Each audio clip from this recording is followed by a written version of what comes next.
En principio, comentar unhas cousiñas. Teño aquí comigo a Laura Bugallo, de Transgaliza, e logo temos unha sorpresa. Temos aquí a Eduardo e a Xose, que son activistas do primeiro colectivo gay da Coruña que hubo no ano 80, non? A todas, a todos, un saúdo transmarica, bollo, puta, inmigrante, transfronteirizo, un saúdo transfeminista.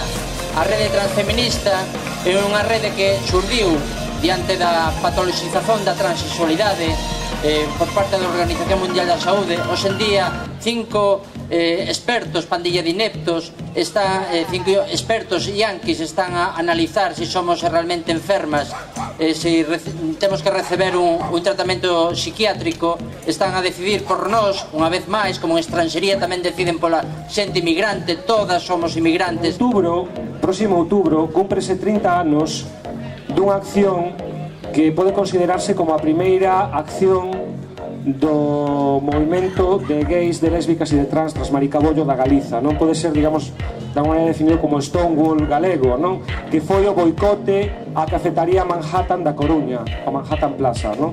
A dous rapaces botaronnos dali por mariquitas, e o colectivo Gai da Coruña organizou un boicote no que participaron, creo que foron máis de 300 persoas que foron ali e abandonaron o local sen pagar.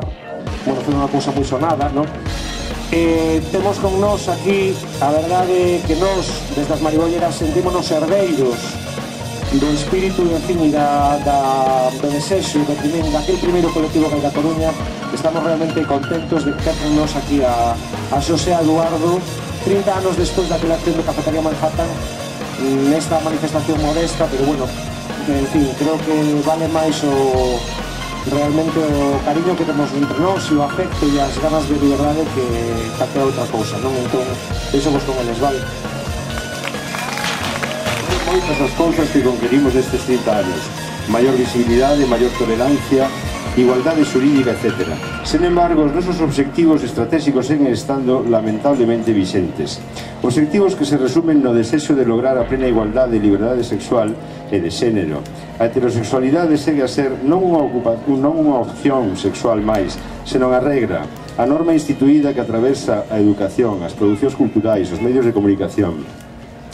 Non hai igualdade posible mentre non cuestionemos a existencia dunha norma sexual hegemónica que castiga e discrimina a aquelas que non nos adecuamos a ela. O mesmo ocorre co xénero, e coa dicotomía home-muller, construída desde parámetros rígidos e esencialistas, baseada no privilexio dos homes e na subordinación e explotación das mulleres. Estamos convencidas de que a nosa loita é a mesma que a do movimento feminista. A igualdade social e a liberación das mulleres non é compatible coa existencia do sistema patriarcal. Estamos convencidas daquela de que trans, maricas, bollos e feministas debemos camiñar xuntas, da man doutros colectivos sociais para transformar esta sociedade noutra máis libre e xusta. Debemos reflexionar sobre as consecuencias que está a provocar a institucionalización dunha parte do movimento de gais, lésbicas e trans. Desde as posicións asimilacionistas, defensoras da chamada integración, tense abandonado en boa medida o carácter político e reivindicativo dos colectivos que funcionaban hai uns anos non só como espazos de loita, de encontro e de afectos, senón tamén como lugares de elaboración política, de creatividade e debate. 30 anos despois, estamos aquí. Seguimos aquí. As rúas, a imaginación e o poder de pensar as cousas segue a ser dos movimentos sociais.